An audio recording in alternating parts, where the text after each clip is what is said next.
तो कौन सा गाना है सुन लिया सर? गाना है, बोले बोले उसका गाइए। किया बसवनवा त करो न गजनवा घरे बस धनवा तो ले लए राजा। तो आप लोग देखिए सुनील यादव जी का गायकी क्या सब कैसा है, गाइए। फनी है, बोलबम का है। हाँ गाइए। किया बसवनवा त करो न गजनवा घरे बस धनवा तो ले लए राजा।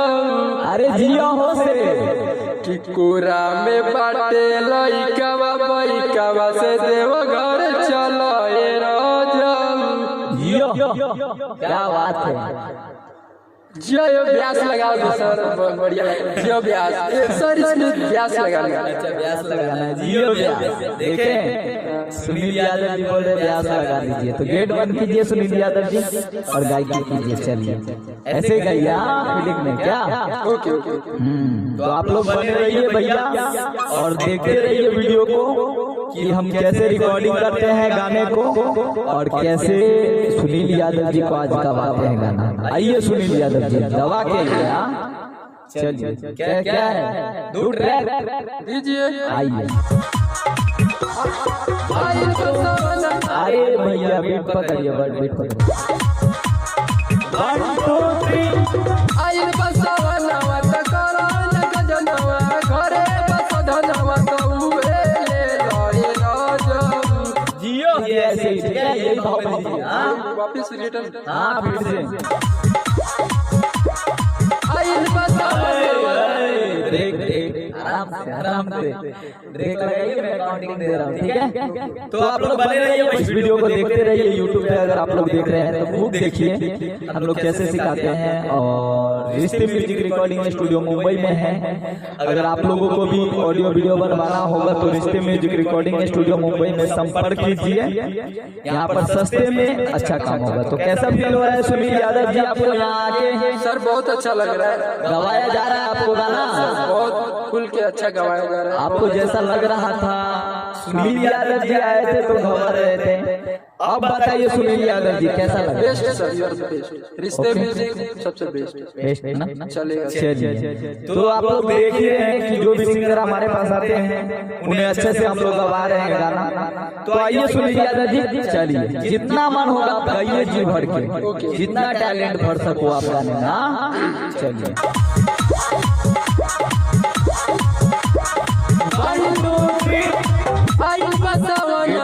बीट पकड़िए, मुझे काउंटिंग देने दीजिए। चलिए 1 2 3 आइल बसवनवा त करो न गजनवा घरे बस धनवा तो ले लए राजा। एक बार और दीजिए सुनील यादव जी अच्छे से बीट पे, ठीक है। बीट समझते हैं ना, बीट टू बीट पकड़ के चलिए क्या। चलिए आइए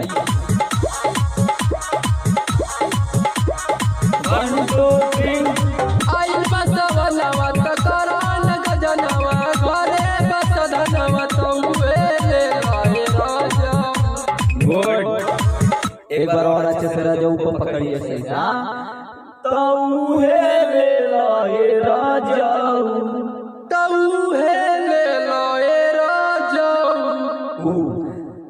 आइल बसवनवा तक क्या है आपका बोल के? आइल बसवनवा त करो न गजनवा गजनवा मतलब प्रॉब्लम मत करो।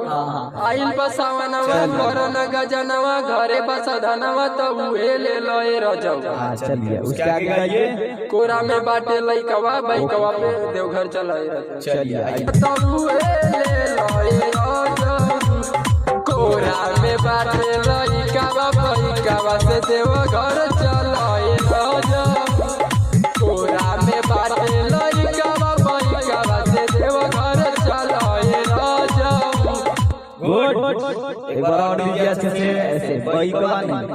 कोरा में बाटे लइकवा बैकवा, कोरा में बाटे लइकवा बैकवा बाइकवा नहीं, कोड़ा में बाटे लइकावा बाइकवा से देवघर चलो ये राजाऊ। बाइकवा हाँ बाइकवा, कोरा में बाटे लइकावा बाइकवा से देवघर चलो ए राजाऊ। गुड, उगो पूरा उगो। कोड़ा में बाटे लइकावा बाइकवा से देवघर चलो ये राजा। कोड़ा में बाटे ऐसे, कोड़ा में बाटे लइकावा बाइकवा से देवघर चलो ये राजाऊ। कोरा में बाटे लइकावा बाइकवा से देवघर चलो ए राजाऊ। गुड। और भी फीलिंग लो, हाँ जितना एक दो फीलिंग बता दीजिए ना। हर तकोरा में बाटे लइकावा बाइकवा से देवघर चलो ए राजा। कर रहे हैं, ताकत लगाओ। हर तकोरा में बाटे लइकावा बाइकवा से देवघर चलो। बाइक वाला पे टाइम रहो। हेलो क्या चल रहा है भैया? हेलो टाइट रहिए एकदम। कोड़ा में लेके लइकावा बाइकवा से देवघर चलो ये राजाऊ। कोरा में बाटे लइकावा बाइकवा से देवघर चलो ए राजाऊ। आइए तमुए ले लो ए राजाऊ। कोरा में बाटे लो करो लो चलो। कोड़ा में बाटे, कोड़ा में बाटे लइकावा बाइकवा से देवघर चलो ये राजाऊ। कोरा में बाटे लइकावा बाइकवा से देवघर चलो ए राजाऊ। हाँ संभालिए, चलिए आइए आए तमुए ले लो ए राजाऊ। आइए। क्या हुआ सुनील यादव जी? हाँ बोलिए, करिए। आइए आइए। तमुए ले लो ए राजाऊ। कोरा में बाटे लइकावा बाइकवा से देवघर चलो ए राजाऊ।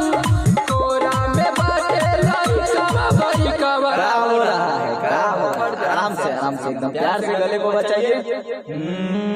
बढ़िया दीजिए सर। पानी नहीं गला कीजिए गरम। चलिए लइकावा बाइकवा से देवघर चलो ए राजाऊ। हाँ आज के दिन खा भी। हाँ ऐसे गला खोलिए। हाँ कोरा में बाटे लइकावा बाइकवा से देवघर चलो ए राजाऊ।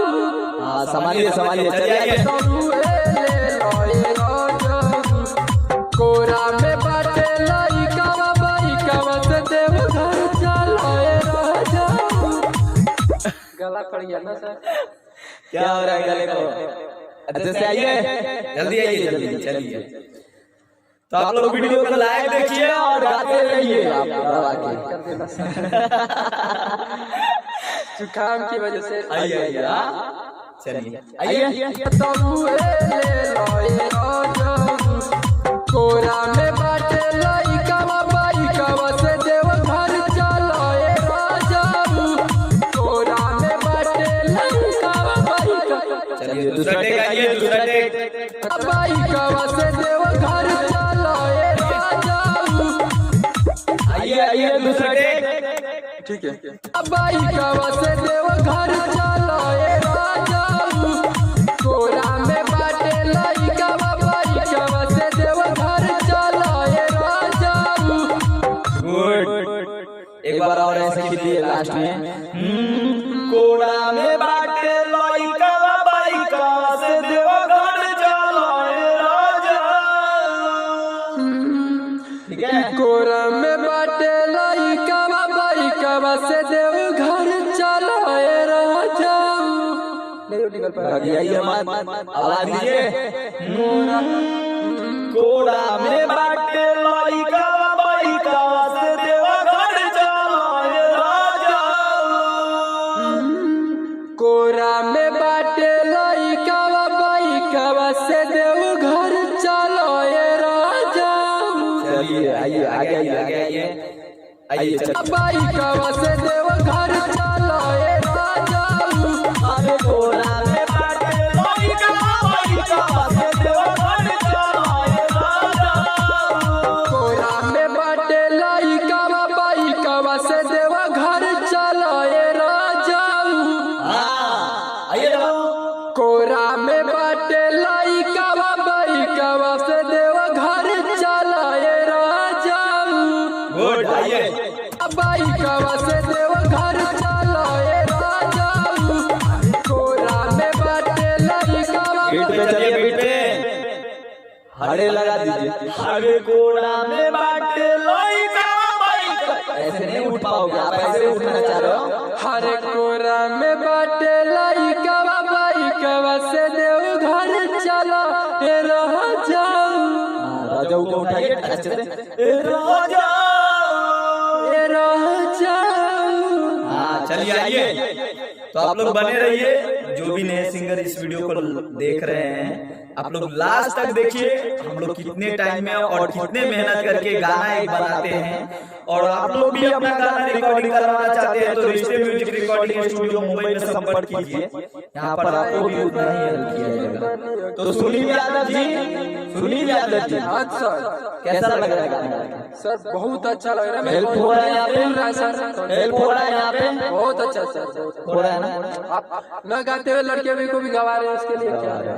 तो आपको भी ऐसे ही गवाएंगे जितना हमारे लिए सभी सिंगर बराबर है, सब हमारे जैसा एक जैसा है। तो आइए आप लोग भी और बने रहिए, वीडियो को लास्ट तक देखते रहिए। चलिए आइए सुनील।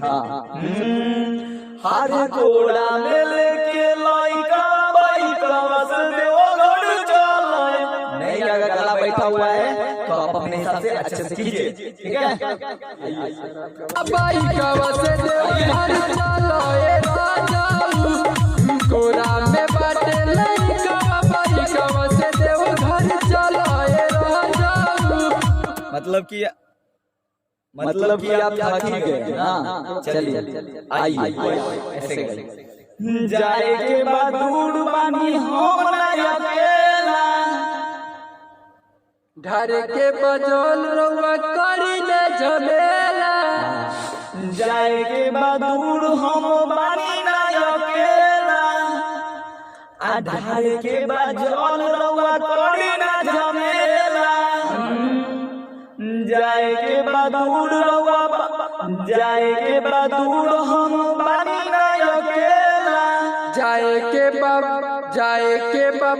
दूर बनी न अकेला। अरे फिर वही सब मैं बोला ना चेंज करने, चेंज करना है। मैं क्या बोला आपको गाने?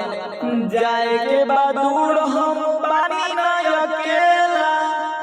जाए के बाद दूर जाए के बाद दूर हम बानी ना अकेला। जाए के बाद दूर हम बनी न अकेला। धारे के बाद जल रउआ करी ना झमेला। जाए के बाद दूर हम बनी न अकेला। और ढारे के बजल हम ढारे के पकड़िए। हेलो सुनील यादव जी। जाए के बाद दूर हम बनी न अकेला।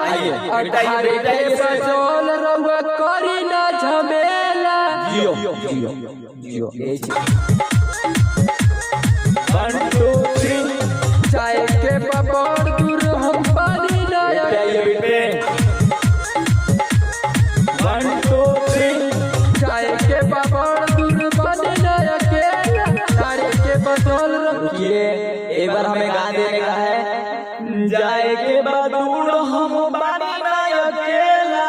फिर रुक जाना। अच्छा जाए के बाद दूर हम बनी न अकेला। और उसके बाद रुक जाने का है, फिर म्यूजिक बीच में चलता है। चलिए आइए 1 2 3 जाए के बड़ दूर हम बनी न अकेला। जल्दी बोल दीजिए, बीट खराब हो रहा है। चलिए जाए के बाद दूर हम बनी न अकेला। बीट पे आइए, ठीक है। चलिए आओ दो 1 2 3 जाए के बदूर हम बने ना अकेला। गुड, एक बार और दीजिए। 1 2 3 जाए के बदूर हम बने ना अकेला। फीलिंग में दीजिए, अच्छे से फीलिंग में।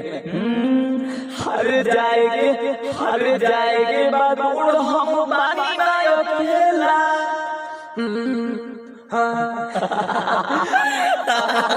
आपके जैसे कभी गईबे नहीं किए तो कैसे गाए। हरे त जाए के बदूर हम बने ना अकेला। चलिए फीलिंग में आइए। 1 2 3 जाए के बदूर हम बने ना अकेला। एक बार और अच्छा से। अठारे के बजौल रवा करी ना झमेला। अठारे के बजौल रउआ करी ना झमेला। चलिए आइए अच्छे से। 1 2 3 अठारे के बजौल रउआ करी ना झमेला। आपको अच्छे से पकड़िए आप प्रेम से। अठारे के बजौल रउआ करी। अठारे के बजौल रवा करी ना झमेला। अठारे के बजौल रउआ करी ना झमेला। दिल से प्यार से। 1 2 3 1 2 3 अठारे के बजौल रउआ करी ना झमेला। एक बार और आइए अच्छे से। अकेला अठारे के हमें काउंटिंग देने दीजिए। अकेला 1 2 3 अठारे के बजौल रउआ करी ना झमेला। फास्ट आइए आप। फिर वही दोहराएगा, ठीक है। रउआ करी ना झमेला। सुनिए सजनवा करी ना थोड़ा उठ के गाइए फीलिंग में। सुनिए सजना की है कहना को यही है ना। सुनिए सजनवा है कहनवा कहनवा। तो आप लोग बने रहिए। देखिए हम कितना सिखा रहे हैं सोनी यादव जी को। चलिए आइए सुनील यादव।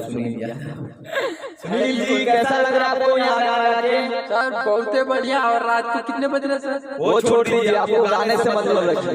कितना अच्छा लग रहा है। बहुत सिखाया जा रहा है आपको। बहुत अच्छा सर सिखाया जा रहा है। जो लड़का गाता नहीं था वो गा रहा है। वो भी गा रहा है। बताइए, सुनील यादव जी बोल रहे हैं कि जो लड़का गा नहीं रहा था उसको गवाया जा रहा है। तो आप लोग भी आइए रिश्ते म्यूजिक के स्टूडियो में। यहाँ भी आपको पूरा सपोर्ट मिलेगा। चलिए देखते रहिए वीडियो को लास्ट तक।